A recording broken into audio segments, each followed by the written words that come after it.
आज हम बायोलॉजी का पादप जगत का वर्गीकरण देखेंगे। ये बहुत ही ज़्यादा इम्पोर्टेंट है फॉरेस्ट रेंजर के लिए, क्योंकि हाई लेवल के जो क्वेश्चन आते हैं इसमें से आपको 1 से 2 क्वेश्चन 2017 में आए हुए क्वेश्चन हैं, उन पर भी देखेंगे।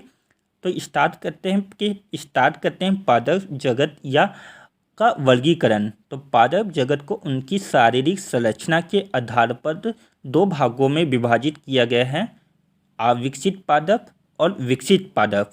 अविकसित पादप यानी जो जिसमें विभेदन नहीं होते, उन पादप जगत को एक जगह विभाजित किया गया है, और जिसमें विभेदीकरण पाया जाता है उनको अलग विभाजित किया गया है।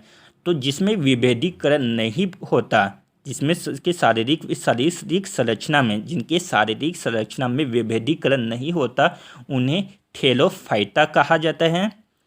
थेरेटोफाइटा में का कहा जाता है। अब जिसमें विभेदीकरण पाया जाता है, जिसकी शारीरिक संरचना में विभेदीकरण पाया जाता है, उनको भी फर्दर 2 भागों में विभाजित किया गया कि उनके उत्तकों की उपस्थिति के कारण।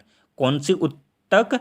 संवहनी उत्तक, यानी संवहन करने वाले उत्तक, जो कि जल या कोई भी पोषण पदार्थ को एक जगह से दूसरे जगह तक ले जाने का कार्य करते हैं। तो यहाँ पर पहले आपको पता होना चाहिए कि संवहन का अर्थ क्या होता है। संवहन का अर्थ होता है कंडक्शन करना। सिंपल इसका अर्थ बोलूँ तो ट्रांसफ़र करना, भोजन को एक जगह से या जल को एक जगह से लेकर दूसरे जगह स्थानांतरित करने वाले उत्तक को संवहन उत्तक कहा जाता है। तो इस आधार पर इन्हें 2 भागों में विभाजित किया गया है, बिना संवहनी उत्तक या और दूसरा संवहनी उत्तक। तो जिसमें जो कि जिन पादपों में संवहन की क्रिया नहीं होती, संवहन के लिए कोई विशेष उत्तक नहीं होते हैं, उन्हें बायोफाइटा कहा जाता है। और जिसमें संवहन उत्तक होते हैं, अब उन्हें भी फर्दर डिवाइड किया गया है कि उनकी बीज धारण करने की क्षमता के आधार पर। तो बीज धारण की क्षमता के आधार पर उन्हें जिसमें बीज नहीं रहते हैं और जिसमें बीज उपस्थित होते हैं, उसके आधार पर 2 भागों में विभाजित किया गया है। जिसमें बीज नहीं रहते हैं उन्हें टेरिटोफाइटा, और जिसमें बीज रहते हैं उन्हें फेनेरोजेम्स या फेनेरोगेम्स कहा जाता है।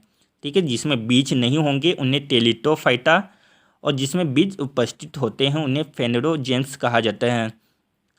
अब इसमें जिसमें बीज नहीं देते हैं, तो इसमें 3 जो ऊपर जो हमने थेरोफाइटा, बायोफाइटा, टेरिटोफाइटा, टेरिटोफाइटा, बायोफाइटा और टेरिटोफाइटा, ये तीनों में ही बीज नहीं होते। इनमें बीज छुपे हुए रहते हैं या बीज होते ही नहीं हैं। तो इनको क्या कहा जाता है? क्रिप्टोगेम्स। क्रिप्टो का अर्थ ही होता है छुपा हुआ। तो इन तीनों को, तो आपसे क्वेश्चन पूछेगा कि निम्न में से कौन सा क्रिप्टोजेम्स है, कौन कौन क्रिप्टोजेम्स है। तो क्रिप्टोगेम्स टेरिटोफाइटा, बायोफाइटा और टेरिटोफाइटा हैं। अब देखते हैं जिसमें बीज उत्पादन करने की क्षमता होती है, जिनको फेनेरोगेम्स कहा जाता है, उन्हें फर्दर उनके बीज के आधार पर, जिसमें नग बीज होते हैं और फलों में बंद बीज वाले। ठीक है, फलों में बंद बीज वाले और नग बीज के आधार पर 2 भागों में विभाजित किया गया है, जिसमें जिम्नोस्पर्म और एंजियोस्पर्म। ठीक है, एंजियोस्पर्म को भी फर्दर 2 भागों में विभाजित किया गया है, 2 बीज पात वाले बीज और 1 बीज पात वाले। 2 बीज पात वाले को द्विबीज कहा गया है और 1 बीज वाले को एक बीज पात्री कहा गया है। अब इस पर चर्चा करते हैं कि पादप जगत का वर्गीकरण पर। अब इनके अंतर्गत देखते हैं कि इसके अंतर्गत थेलोफाइटा के अंतर्गत, बायोफाइटा के अंतर्गत या टेरिटोफाइटा के अंतर्गत कौन कौन से ऐसे जीव आते हैं या कौन कौन से पादप आते हैं, उन पर चर्चा करेंगे। जैसे हमने देखा कि पादप या प्लांटों का वर्गीकरण में निम्न चरण हमने देखे। उनकी शारीरिक संरचना के आधार पर देखा, संवहन उत्तक के आधार पर देखा और बीज की क्षमता के आधार पर देखा। अब इस पर विस्तृत चर्चा करते हैं। टेरिटोफाइटा इन पौधों में शारीरिक संरचना में विभेदीकरण नहीं पाया जाता है। इस वर्ग के पौधों में समानतः शैवाल आते हैं और ये पौधे मुख्य रूप से जल में रहते हैं।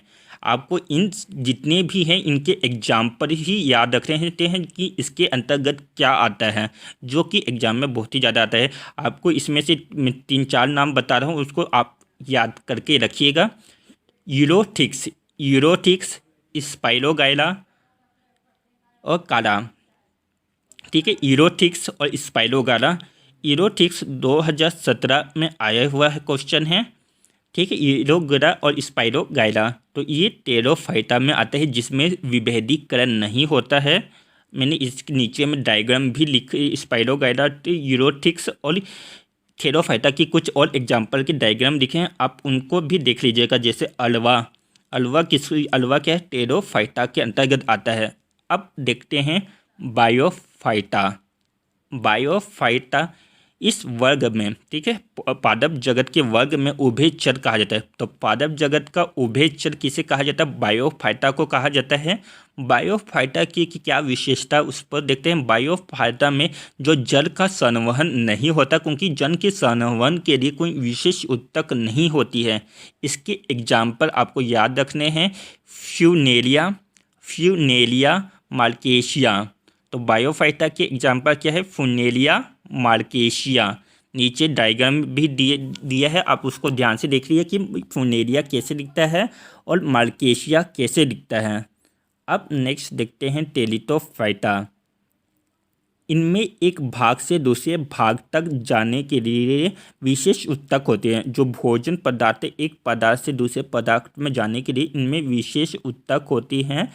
इनके एग्जाम्पल है मार्सिलिया, हॉल्स्टेरा। हॉल्स्टेरा एग्जाम में आए हुए क्वेश्चन है। हॉल्स्टेरा एनटीपीसी का ये तो बेसिक क्वेश्चन है कि हर एक एनटीपीसी में एक ना एक सेट में ये दे ही देता है कि हॉल्स्टेरा किस वर्ग के अंतर्गत आता है। तो हॉल्स्टेल टेलिटोफाइटा में आता है। इसके अतिरिक्त आपको याद रखना है कि मार्सिलिया और फर्न और हॉल्स्टेरा। टेलिटोफाइटा, बायोफाइटा और टेलिटोफाइटा में नग्न भ्रूण पाए जाते हैं, जिन्हें बीजाणु कहते हैं। इन तीन समूह के पौधों में, ठीक है, किसमें, टेलिटोफाइटा, बायोफाइटा और टेलिटोफाइटा की इन तीन समूह में जनन अंग जो रहते हैं वो अप्रत्यक्ष होते हैं, यानी उसमें अनुपस्थित होते हैं। इनमें बीज उत्पन्न करने की क्षमता नहीं होती। तो जिसमें बीज उत्पन्न करने की क्षमता नहीं होती, बीज उत्पन्न करने की क्षमता किस में नहीं होती, टेलिटोफाइटा में नहीं होती, बायोफाइटा में नहीं होती, ठीक है, और टेलिटोफाइटा में नहीं होती। इनके कारण इनको क्रिप्टोगेम्स कहा जाता है या क्रिप्टोजेम्स कहा जाता है। दूसरी ओर वे पौधे जिनमें जनन उत्तक उत्पन्न होते हैं या जनन अंग उपस्थित होते हैं या पूर्ण रूप से विकसित होते हैं, उन्हें फेनोरोगेम या फेनोरोजेम्स कहा जाता है, फेनोरोगेम्स कहते हैं। अब नेक्स्ट देखते हैं, फेनोरोगेम पर चर्चा करते हैं। बीज के आधार पर भ्रूण के साथ खाद्य पदार्थ होते हैं, जिनका उपयोग भ्रूण के प्रारंभिक विकास एवं अंकुरण के समय होता है। बीज की अवस्था के आधार पर फेनोरोगेम्स को दो भागों में बांटा गया है। जिम्नोस्पर्म, जिसमें नग्न बीज होते हैं, और एंजियोस्पर्म। जिम्नोस्पर्म में आपको सदाबहार और कटियारे पौधे होंगे। कौन कौन से, जिम्नोस्पर्म में सदाबहार और कटियारे पौधे, जिनके एग्जाम्पल साइकस और पाइनस है। साइकस और पाइनस इसके एग्जाम्पल हैं।